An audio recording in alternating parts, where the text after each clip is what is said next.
Sejam bem-vindos a mais um episódio do podcast EFMUP. Neste podcast movem-nos as pessoas que marcam pela diferença e pela vontade de fazer melhor. O convidado deste episódio não é exceção. Miguel Amador tem formação de base em Engenharia Biomédica pelo Instituto Superior Técnico, tendo continuado a sua formação enquanto candidato ao doutoramento em Bioengineering Systems no IAST MIT Portugal Program. Ao longo do seu percurso, passou por diversas instituições, tais como a Startup Praga, enquanto gestor de programa em tecnologias em saúde e nanotecnologia, e pela UTrust, uma plataforma de pagamentos com criptomoedas. Trabalhou ainda como avaliador especialista para o European Innovation Council Accelerator nas matérias de saúde digital e nanotecnologia. Atualmente é Managing Director da PyVentures, no suporte a iniciativas em saúde digital, e exerce ainda o cargo de gestor regional do AT Health InnoStars em Portugal. Sem mais demoras, dou então as boas-vindas a Miguel Amador e queria agradecer desde já a disponibilidade para participar nesta conversa com a FMUP. Eu é que agradeço o convite. Pronto, é uma honra da nossa parte também ter esta disponibilidade para conversar com uma pessoa com toda esta diversidade e todo este suporte de carreira. Pronto, como foi possível perceber pela introdução, Miguel teve já contato com várias realidades distintas do mundo tecnológico e então gostaria de perceber como é que é navegar nesse universo que se reformulou tão rapidamente e onde prever as tendências com precisão se torna realmente difícil. Isso é uma pergunta bastante interessante e se calhar, já que pegaste na questão do meu percurso diverso, se calhar o mais interessante é o diverso de muitas coisas. O interessante é que eu tive para me candidatar para medicina quando fui tirar o curso. E só foi na altura que descobri o curso de Engenharia Biomédica é que decidi, olha, não vou para medicina, vou tirar Engenharia Biomédica, porque eu percebi que o que eu queria fazer em medicina era exatamente de resolver os problemas que o médico enfrentava no dia-a-dia, que a saúde enfrenta no dia-a-dia com tecnologia. E nem sabia que existia engenharia biomédica, foi daí que decidi ir para a engenharia biomédica. E é engraçado que, apesar de me ter desviado de medicina, porque o meu gosto é tecnologia, sempre foi tecnologia, trabalhar com tecnologia, à medida que fui tirando o curso e fui evoluindo também depois a nível profissional, percebi que a tecnologia é uma parte cada vez menos relevante daquilo que são os desafios que nós temos em termos de saúde. E se é verdade que a tecnologia está cada vez a mudar mais rapidamente, e aquilo que nós aprendemos num curso ou aprendemos numa formação rapidamente está desatualizado, o certo é que também cada vez mais é a nossa capacidade como equipas, como entidades, como hospitais, como gestão de saúde, como pacientes, como pessoas, como engenheiros, biomédicos, etc., de lidar com essas alterações tecnológicas, acaba por ser o mais fundamental para conseguir navegar neste universo. Mais do que a própria tecnologia, ou seja, muitas vezes a tecnologia que nós vemos hoje chegar a nós, na área da saúde, é tecnologia que já foi desenvolvida há muito tempo, ou já é conhecida há muito tempo. Eu costumo dar sempre este exemplo que a ressonância magnética, para se tornar uma tecnologia hoje quase corriqueira, não é? Acho que é quase tudo, em todos os bairros de Portugal, das grandes cidades, temos quase um centro de ressonância magnética. Foi uma tecnologia que levou 40 anos, desde que foi desenvolvida e colocada a primeira vez no mercado, até aos dias de hoje. E às vezes essa noção difícil que nós temos em termos de tecnologia, porque ouvimos falar da tecnologia, vemos-la ali muito perto, mas até que ela esteja realmente a ser usada e adotada, leva muito tempo. É preciso mudar muita gente, muitas mentalidades, muitas formas de fazer coisas.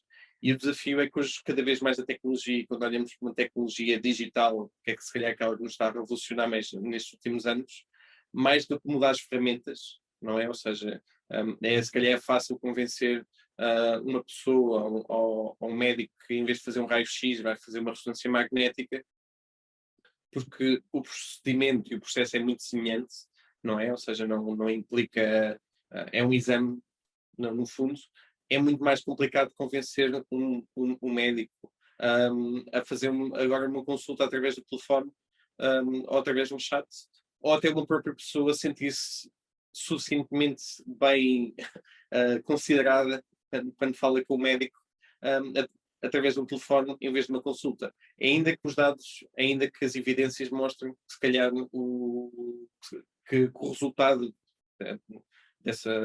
do uso dessa tecnologia é tão bom ou melhor do que se calhar se a pessoa estivesse lá presencialmente.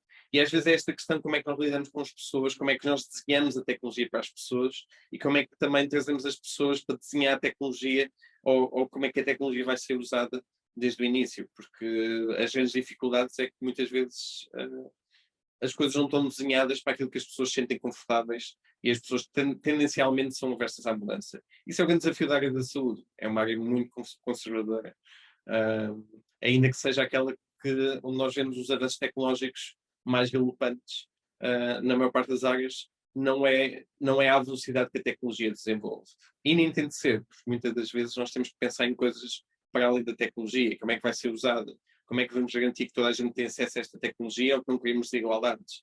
E há aqui todas estas questões que precisam de tempo para ser discutidas, para serem maturadas, e é um bocadinho esse desafio de contornar e de navegar neste universo. Porque a tecnologia acaba por, quando nós ouvimos falar dela, se calhar só nos vai afetar daqui a 20 ou 30 anos. A telemedicina em Portugal tem mais de 20 anos. E hoje, com o Covid, é que se fala de telemedicina como algo que ainda tem de ser implementado mais a sério, está a ser mais adotado, algo que é uma real hipótese. E muitas das vezes o que nós chamamos de telemedicina em Portugal ainda é uma chamada telefónica. Ainda não é, de facto, o uso de todas as ferramentas tecnológicas. A tecnologia normalmente está sempre lá. Nós temos de pensar muito na inovação, mais como mudança de hábitos, mudança de processos, mudança das pessoas, e a tecnologia vai estar lá para nos acompanhar a maior parte das vezes. Sem dúvida, sem dúvida. E acho que a pandemia de Covid-19 veio exatamente provar um bocadinho às vezes são essas forças externas quase, não é, que provocam essas necessidades e forças motoras dessa evolução. E a pandemia veio exatamente provar essa necessidade e a capacidade de adaptação e reforçar a aplicação da tecnologia em saúde. Quais é que serão então os pilares que governarão esta mudança nas próximas décadas? Esta questão da Covid, se calhar, é uma das perguntas que mais me intriga na área de tecnologia e saúde, porque lá está, o que nós vimos não foi novas tecnologias surgirem. Aliás, a própria vacina, as vacinas para a Covid-19 eram vacinas que já estavam a ser desenvolvidas para o cancro, para outras doenças, com a mesma tecnologia, ou seja, não vimos aquele avanço tecnológico que se calhar se associa ao meio uso da tecnologia. Por isso, temos de olhar o que é que aconteceu e o que é que está acontecendo durante o Covid para se calhar vemos mais uso da tecnologia. E aí toca um bocadinho naquela necessidade que nós tivemos de responder a desafios que os processos que nós tínhamos não funcionavam todos. Ou seja, não havia alternativa. E a questão de que nós temos ficado sem alternativa àquilo que é, se calhar, fazer consultas, ou alternativa como é que fazíamos testagens, alternativa como é que nós damos, se calhar, apoio psicológico a uma crescente vaga de problemas psiquiátricos e mentais que não conseguimos ter pessoas suficientes para fazer esse tipo de acompanhamento, obrigou quase os decisores e as próprias pessoas no terreno a socorrer a tecnologia. A minha grande questão que fica aqui é quando nós voltamos a ter alternativas, ou seja, quando já não tivemos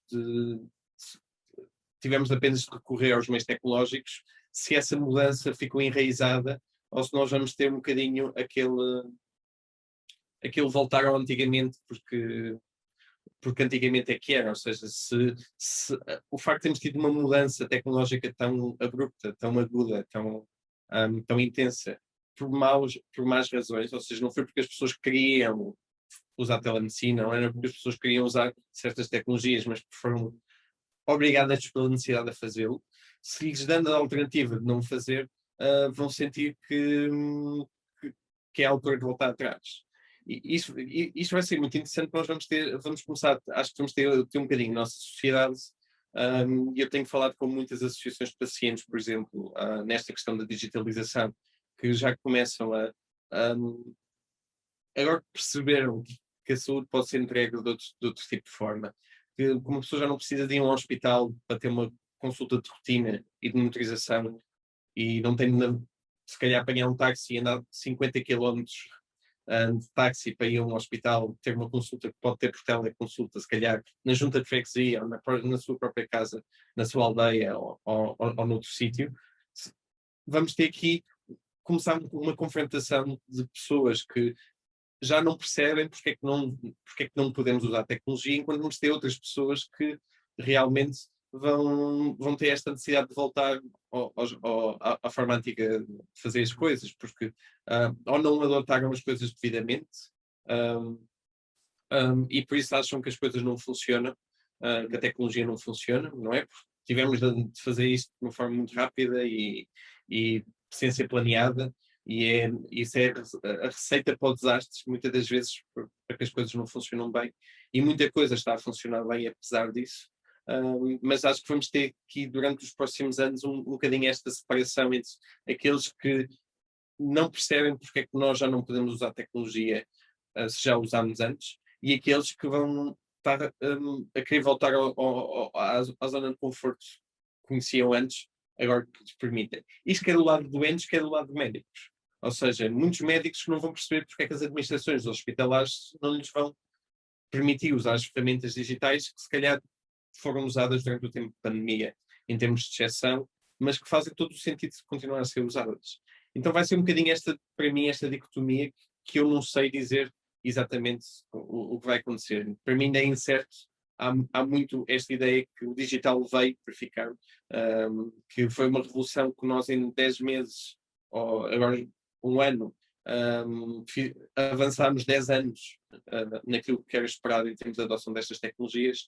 Eu não sei se é tão garantido que esse avanço perdure ao longo do tempo. Pois, em termos de pilares, nós temos de pensar essencialmente como é que cimentamos estas tecnologias, como é que cimentamos esta inovação na área da saúde. E para isso nós temos de trabalhar muito ao nível dos incentivos. Foi aquilo que o Covid nos trouxe, de uma forma muito altruística e de missão, mas quando isso desaparecer, quais são os mecanismos de incentivo que existem para continuar, não é? Ou seja, se nós voltarmos a uma consulta de telemedicina seja paga a um preço mais baixo que uma consulta presencial, que incentivo têm os hospitais para continuar com telemedicina? Se, por exemplo, nós continuamos a não ter forma de pagar por saúde digital em Portugal, ou seja, um médico hoje em dia não pode prescrever uma aplicação, por mais que ela esteja aprovada e validada com testes clínicos, mostrar que aquela aplicação faz melhor, por exemplo, um antidepressivo com medicamento, e temos casos desses. Em Portugal continuamos a não poder prescrever uma aplicação dessas. O médico continua apenas a poder prescrever, ou seja, ser comparticipado um tratamento que seja com via de medicamentos. Então há aqui estes conjuntos de incentivos que nós temos que começar, de facto, a olhar, porque se isso não acompanhar, então a tecnologia e os processos vão voltar àquilo que são os incentivos, vão se alinhar com os incentivos que foram desenhados para a forma de entrega de saúde antiga, presencial, baseada em medicamentos, e ignorando muitas das vezes aquilo que é uma forma diferente, às vezes, da saúde digital, não é? Ou seja, eu aqui tenho sempre muito interesse mais na área da saúde digital, às vezes pela simplicidade de mudar processos, tem um impacto na saúde maior do que um produto físico, um medicamento, um dispositivo médico mais tradicional, em muitos dos casos, e tem um potencial enorme de ser aplicado. Por isso, para mim, os pilares acabam por ser isso, é como é que de cima se estuda e se implementa os incentivos que estejam alinhados com o mundo de saúde que nós queremos ter amanhã. E nós, neste momento, em Portugal, não estamos a pensar nisso. Não estamos a estruturar isso ainda. Reagimos bem, mas falta pensar esse segundo pilar de estruturação dos incentivos, para que as pessoas estejam alinhadas naquilo que se quer fazer. pelo que eu entendi, também esses incentivos passam um pouco pela regulamentação, não é? E por essa, para que essa mudança de paradigma eventualmente possa acontecer, não é? E, eventualmente naquela situação das aplicações e tudo mais, isso tem que ser permitido de forma generalizada e regulamentada para também salvaguardar o paciente e o cuidado próprio e mais baseado na evidência também.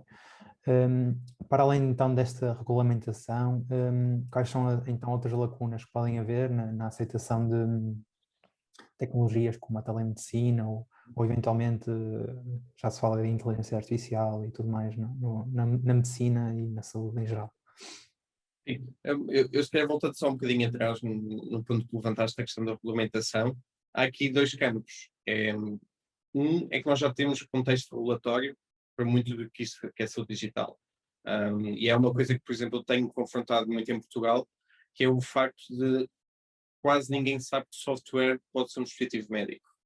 Ou seja, nós temos muitas vezes, usamos estas aplicações, há aplicações que de facto deviam estar regulamentadas e cabem aos profissionais de saúde, médicos, administrações dos hospitais, quando contratam e compram esse tipo de software, muitas das vezes avaliar se realmente segue a regulamentação que deve ser seguida ou não.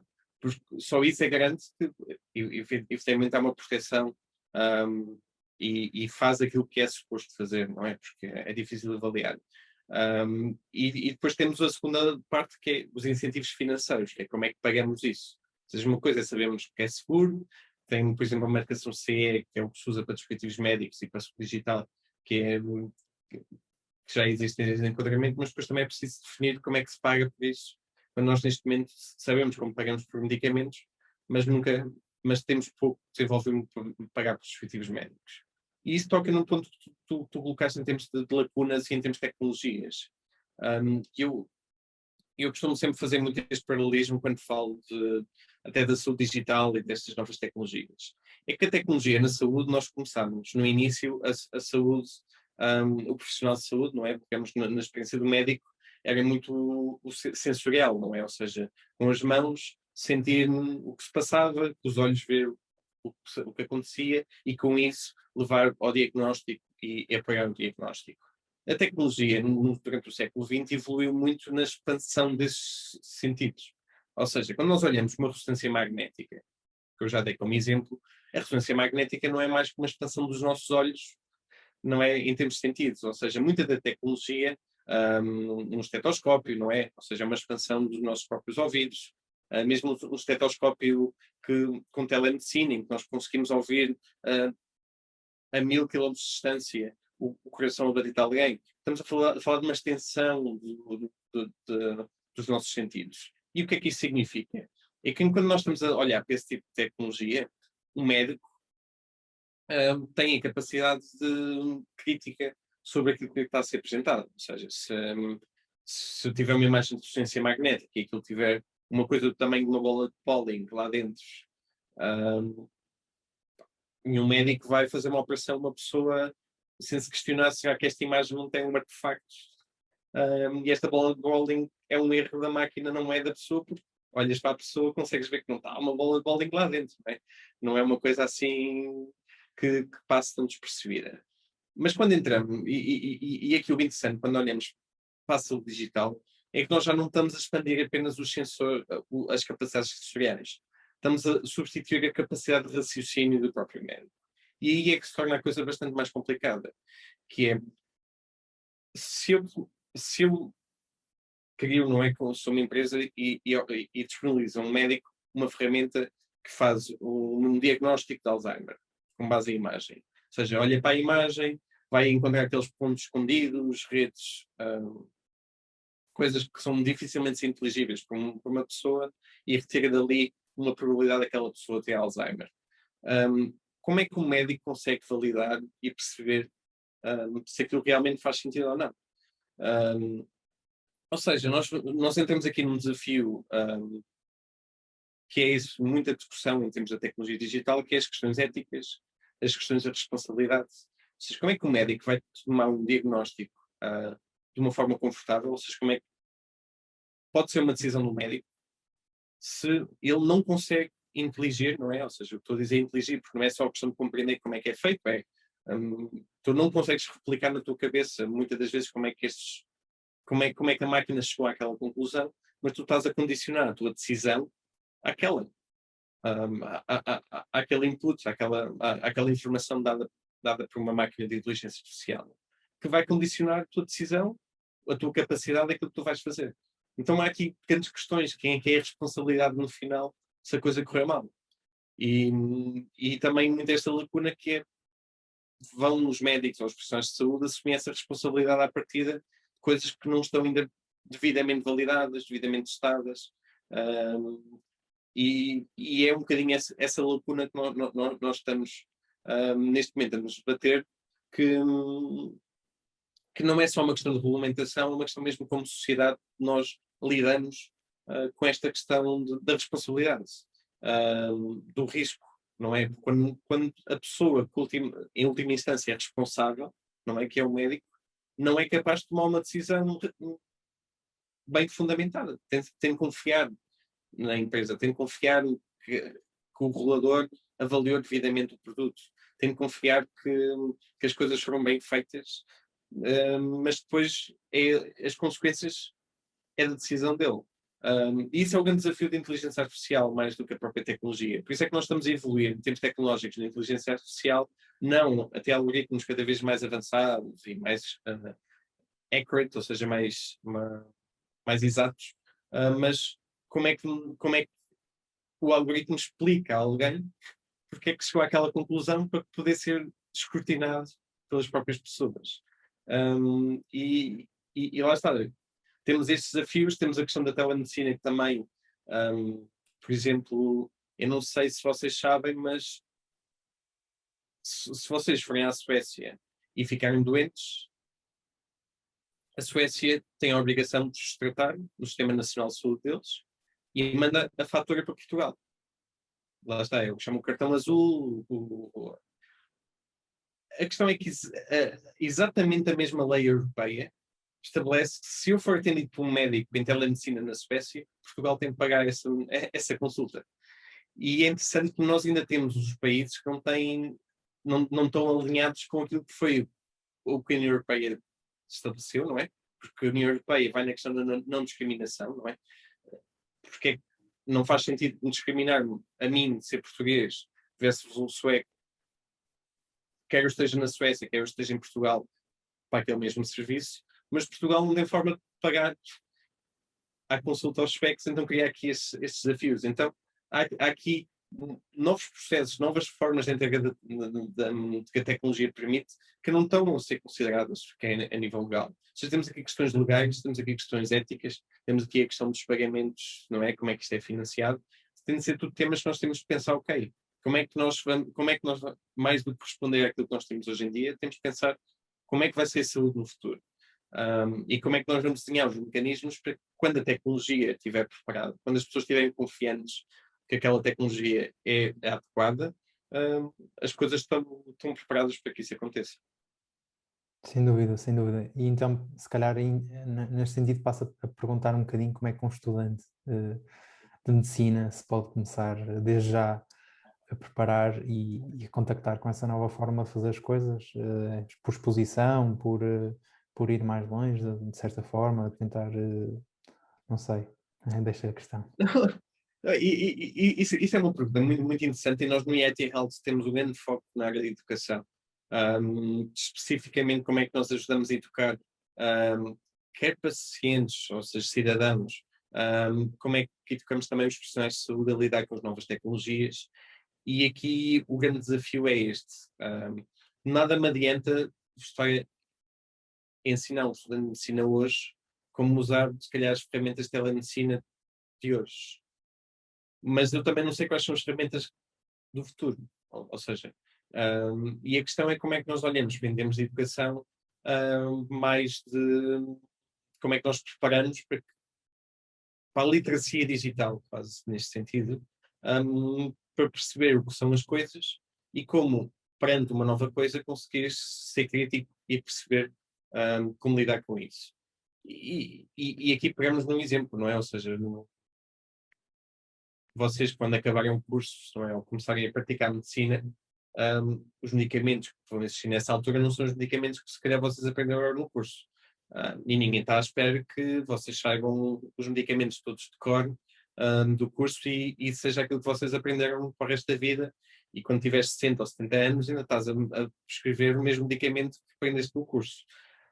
Ou seja, é-vos dado as capacidades e as ferramentas para perceberem vias metabólicas, conseguirem interpretar papers a nível daquilo que são medicamentos, ter um sentido crítico, avaliar o que é um estudo clínico nessa área. E se calhar um bocadinho essa exposição que se tem de trazer mais para os estudantes de medicina, que é olhar para as outras tecnologias. E aqui, quando falamos muito de tecnologia de saúde, não estamos a falar das próteses ou do pacemaker, que se calhar são tecnologias mais fáceis de inteligir, não é? De perceber e conseguirem avaliar, mas quando olhamos para estas questões de saúde pública, que a saúde digital permite, coisas que são difíceis de medir o impacto físico, a resposta fisiológica do corpo. Muitas das vezes são respostas que levam mais tempo ou benefícios económicos. É mais aprender sobre os modelos, como é que essas coisas são feitas. Agora, nós temos hoje em dia muito a surgir esta dinâmica do value-based healthcare, ou seja, a medicina hoje ainda está a ser focada mais no evidence-based medicine, não é? Mas como é que evolui isto também para a questão do valor? Ou seja, não só se funciona ou não funciona, mas que valor é que cria, quais são os métodos, como é que isso é pensado, expor-vos a diferentes tecnologias, não pela lógica de aprender a tecnologia, mas qual é o pensamento por trás, como é que aquilo tem de ser criticado. Quando falamos de inteligência artificial, não nos interessa aprender os algoritmos, mas aprender qual é a lógica por trás daquilo, o que é que tem de ser criticado, o que é que tem de ser de certa forma analisado, onde é que as tecnologias têm ido. E isso é uma coisa que os currículos de medicina ainda não têm solidificado, não é? E é difícil. Como é que um estudante de medicina, que leva 10 anos a se formar como médico, ainda se mete mais estes componentes? Então é sempre este balanço,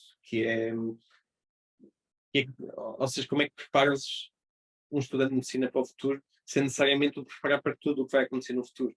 E se calhar implica mudar, se calhar, alguma das coisas que é ensinado hoje em dia a um estudante de medicina, que se calhar as máquinas vão poder ajudar mais a substituir esse nível.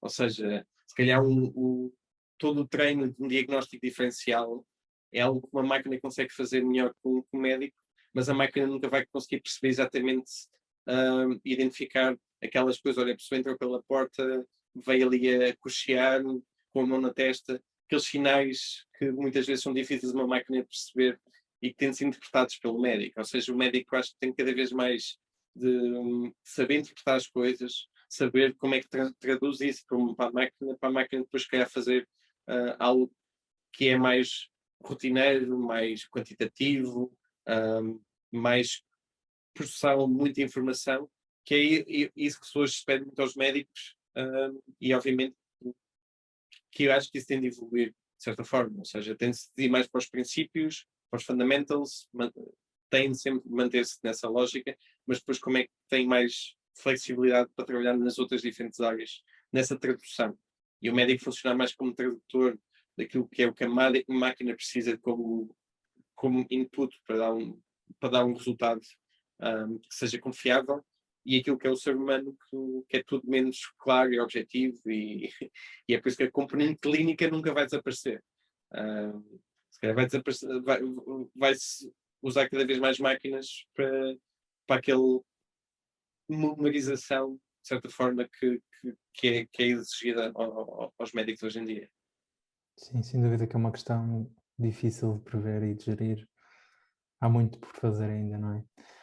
E se calhar recuando um bocadinho para a questão da regulamentação e tudo mais, eu perguntava sobre de que forma é que a atuação concertada por parcerias e consórcios facilita o processo de inovação e a sua aplicação prática, e ainda neste sentido, qual é o grande enquadramento do EIT Health nesse sentido? Sim, eu diria que o Yeti Health vive essencialmente para isso que tu definiste, que é como é que nós trazemos parceiros, juntar os parceiros. E juntar os parceiros não é só dizer, olha, conheço alguém, fala entre vocês, é como é que criamos aqui uma base de confiança entre os parceiros para que se escutam esse tipo de temas. Se eu estiver desconfiado de ti, que tu estás a tentar meter um algoritmo que não vai funcionar só porque não queres cobrar dinheiro, vais sempre arranjar uma razão para desconfiar sobre qualquer coisa. Mas se tu começares desde a partida com aquela confiança que aquela empresa tecnológica está envolvida contigo ao hospital para desenhar uma coisa que realmente faça sentido para o médico, que realmente crie valor para os pacientes do hospital, crias ali uma confiança que é meio caminho andado para abordar todos os outros temas, que é, então, mas como é que isto depois vai ser implementado? Então, mas quais são as questões de validação, de regulamentação que nós temos de ter intenção para garantir que fizemos os testes apropriados, que temos as coisas bem feitas, temos confiança no que está a ser feito. Porque muitas destas coisas dependem de relações pessoais, dependem de confiança. E é um bocadinho esse o desafio das novas tecnologias. Por isso, quanto mais cedo todos os parceiros estiverem envolvidos no processo de desenvolvimento da tecnologia, mais confiança eles vão ter. Porque vão perceber mais facilmente o que foi feito, vão perceber mais facilmente porque foi feito e vão mais facilmente ter aquilo que são as suas preocupações spamadas naquilo que é o produto, naquilo que é a tecnologia. E isso muito que o Yeti Health faz, não é? Até nestes 3 pilares que é a educação, que eu já falei um bocado, que muitas vezes a educação não é só educar as pessoas a desenvolver tecnologia ou ser empreendedores, mas também como é ajudar as pessoas a perceber tecnologia, lidar com tecnologia. E depois aqui esta área de inovação que nós temos como quase uma sementes, mais do que financiar os projetos todos e ser o objetivo do Yeti Health, financiar todo o desenvolvimento de tecnologia de saúde. Às vezes são estas sementes e dizer, ok, vamos juntar aqui um hospital, uma empresa tecnológica, uma universidade e metê-los a trabalhar em conjunto. Não na tecnologia, mas como levar aquilo para o mercado. O que é preciso fazer mais? Cooperar cada vez mais. E apoiar os novos negócios e as novas tecnologias, como é que se ligam a todo esse ecossistema desde o dia 1. Isso é um bocadinho o triângulo que o IT Health trabalha e vem exatamente nesta lógica de criar confiança. Ou seja, quando falas da questão da atuação concertada, entre os parceiros, isso tem a ver com que crias a confiança entre os parceiros. Porque os desafios estão tão grandes e aqui temos o desafio como é que trazemos cada vez mais a administração pública, os governos também para uma abordagem para a inovação em que não estejam a correr atrás da inovação, mas que pensem o que é que vai ser futuro a saúde da amanhã. Os nossos médicos daqui a 20 anos estão a ser formados agora, aqueles que já estão neste momento a trabalhar nos hospitais, mas daqui a 20 anos vão ter de adaptar este contexto. Qual é esse contexto e como é que nós podemos trabalhar todos em conjuntos para educar, se for preciso educar, desenvolver tecnologia que seja preciso desenvolver, fazer as mudanças regulamentares, de financiamento que sejam necessários para se atingir esse objetivo. E às vezes falta um bocadinho isso, ainda corremos muito atrás do prejuízo pela falta de financiamento que todos os sistemas nacionais de saúde têm, ou seja, não é um problema português. Estamos sempre, com o pouco que temos, como é que fazemos mais, porque temos muita necessidade de acolher às necessidades da população, não é? E este Covid é um bom exemplo disso. Tivemos de acolher às necessidades da população, mas ainda falta ter este pensamento estratégico concertado, de confiança. Estamos a caminhar para um futuro conjunto que não é só tecnológico, é também mudarmos a forma como fazemos as coisas na área da saúde, que implica muitas vezes gastar mais dinheiro hoje para poupar amanhã. E isso às vezes é um desafio, porque como implica gastar hoje dinheiro para mudar, então nunca fazemos, vamos adiante. E acaba por ser complicado às vezes gerir isso. Tento continuar então o IT Health, baseia-se também um bocadinho na criação de parcerias com base na confiança e que permitam que as partes envolvidas invistam os seus recursos, o seu tempo, não é? E Sim. com base na confiança da parceria. Então, nesse sentido, também questiono sobre, para além da confiança no investimento, das várias vertentes do investimento, de que forma é que se torna viável do ponto de vista financeiro e institucional, neste caso também por causa da confiança, Sim.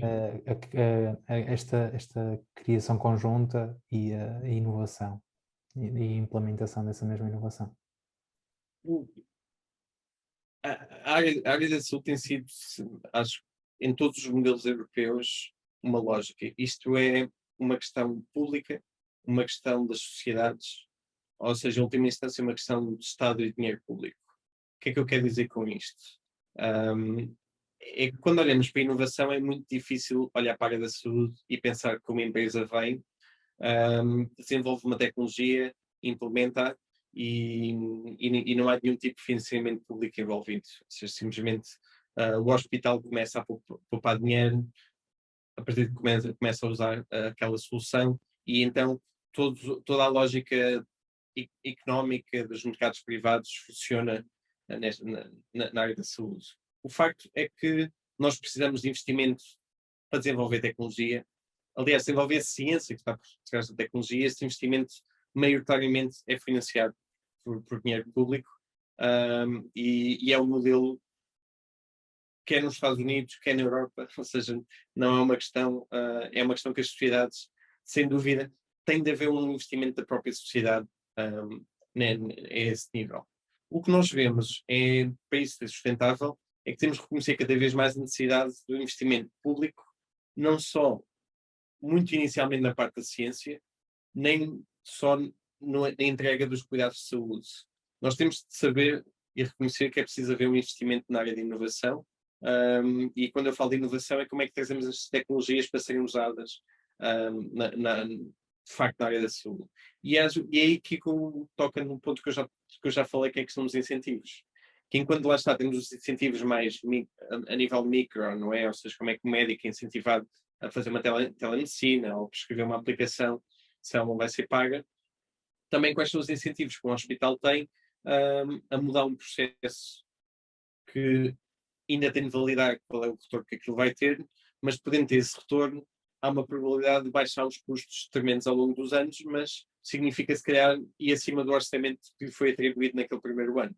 E o que nos falta muito em Portugal é financiamento para a inovação na área da saúde nos hospitais. Ou seja, nós quando falamos em inovação no Sistema Nacional de Saúde, estamos a falar tipicamente de ensaios clínicos para farmacêuticas. E temos poucos mecanismos para financiar um hospital, por exemplo, criar uma unidade de telemedicina para cardiologia. Que é preciso fazer esse investimento inicial, é preciso treinar as equipas, é preciso contratar novos médicos, é se calhar preciso testar e falhar com algumas tecnologias até ser mais acertada, para depois conseguir captar mais à frente captar para se conseguir depois mais à frente captar esses retornos financeiros. E esse é o grande desafio da sustentabilidade, que é, se nós olhamos só a sustentabilidade a nível da instituição, a inovação dificilmente será sustentável, porque implica um investimento muito grande e às vezes o retorno não é capturado pelos incentivos desse próprio hospital. Ou seja, qual é que é o incentivo de um hospital que uma pessoa viva mais 20 anos? Ou que uma pessoa deixe de vir mais vezes uma consulta por causa do diabetes? Se o contrato que eles têm tipicamente é por número de consultas que dão de acompanhamento. E isso torna aqui esse desafio, que é muito, muito do valor e da sustentabilidade é capturada pelo público, pela sociedade. Daí a lógica que a saúde tem de ser financiada pelo público e pela sociedade para funcionar. E é um bocadinho esse o desafio de quando não se consegue quantificar exatamente, porque são retornos a mais longo prazo, como é que se justifica esse investimento. Mas tem de ser feito, mas também não pode ser exagerado. Ou seja, não podemos ir atrás da inovação só porque é inovação, só porque é bonito, só porque é novas tecnologias. Por isso esta tendência para para o valor, o value-based healthcare, o high-value care, com diferentes nomes para a mesma coisa, toca um bocadinho nisto. Não é só como é que se corta o dinheiro para pagar o mínimo, mas como é que se pensa desde o início a tecnologia, que valor é que pode criar, qual é a probabilidade disso acontecer e investe-se enquanto essa probabilidade se for positiva para o portfólio de investimentos e inovação na área da saúde. Muito bem, então se calhar até para terminar a nossa conversa, deixo também, pergunto se nesse sentido, nessa dificuldade em renovar, em fazer essa renovação e de implementação, se escalar a inovação e, não, e em vez de a deixar confinada ao ponto de onde surgiu, ou a tornar mais sustentável e mais apetecível, entre aspas, para, para a sua aplicação e a que nível é que se faz esta escala, a nível europeu, a nível nacional? Sim. Não, essa é uma excelente pergunta, que é aqui o grande desafio da inovação, que não é sustentável a nível local.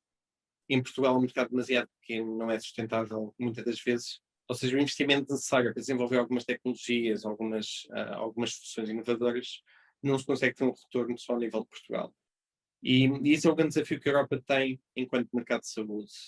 Um, no IET Health nós fizemos algum estudo e algumas análises em que observamos que algumas das startups e empresas apoiadas por nós lançavam-se no mercado que elas conheciam, o mercado em que começavam, na Europa, e depois iam para os Estados Unidos. Porque o facto de eles, por exemplo, se saírem da Bélgica para a Alemanha, sendo a Alemanha o maior mercado de saúde na Europa, tinham de começar quase do zero. E então, se é para começar do zero, porque é que não vão para um mercado de 300 milhões de pessoas em vez de um mercado de 80 milhões de pessoas que é a Alemanha? Um mercado que falam todos a mesma língua. E é um bocadinho esses desafios que nós, como Europa, temos que pensar, porque muita da inovação está bloqueada e não é sustentável, se nós não pensarmos a nível europeu. E nós temos muita tendência, principalmente na área da saúde, a olhar a saúde como algo nacional. Regras nacionais. Eu quero. A Alemanha já paga por aplicações digitais neste momento, já tem um programa como é que faz esse tipo de pagamento. Portugal não tem. Porque é que isto não é uniformizado? Há adaptações locais, quanto é que pode ser pago, que doenças são prioritárias, etc.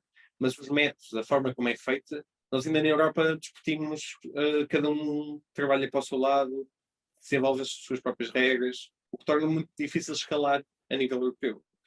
E por muito que nós se tenha essa visão de escalar a nível europeu, continuamos a não ter às vezes os mecanismos para o fazer, e os mecanismos que temos, existe tanto investimento que temos muitas vezes a tecnologia ir para outros sítios e não vir para os outros países. E este é um desafio. Tecnologia desenvolvida na Europa funciona na Bélgica e ia funcionar em qualquer outro país da Europa, porque não estamos a falar de contexto apenas belga. Chega a Portugal se calhar daqui a 20 anos. Primeiro vai para os Estados Unidos, depois se calhar vai para a Alemanha, e só chega a Portugal daqui a 20 anos, não é porque nós se calhar não, nem a queremos, ou não, é que a empresa em si não vai investir em Portugal, não vai trazer essa tecnologia para Portugal, porque temos este desafio de ter de começar do zero. E é muito uma coisa que nós no IIT Health nos preocupamos e estamos a tentar, nesta rede de consórcio, levantar estes temas, como é que discutimos mais estas coisas, como é que trabalhamos mais em conjunto a nível europeu, para que não só se trabalhe a nível de desenvolvimento de tecnologia, mas saber como é que as coisas vão sendo implementadas. Os nossos projetos de inovação, por exemplo, têm sempre uma vertente de ter 2 ou 3 países nos ensaios clínicos. E só o facto de fazer um ensaio clínico em 2 ou 3 realidades de saúde traz essa perspectiva de considerar as diferentes abordagens. E é um bocadinho essa que eu, a ter em conta esta escala, tem de ser feita sempre a nível europeu, idealmente a nível global, mas pelo menos a nível europeu temos muito que podemos fazer nesse campo. É sem dúvida um tema que levanta muitas questões, muitos desafios e que tem que ser certamente pensado e ponderado por todos os envolvidos. Pronto, queria agradecer imenso a disponibilidade para esta conversa, Miguel, e a todos que nos estão a ouvir também por nos acompanharem. Foi um prazer ter esta conversa e queria deixar desde já o convite também para os que nos ouvem para continuar atentos aos próximos lançamentos.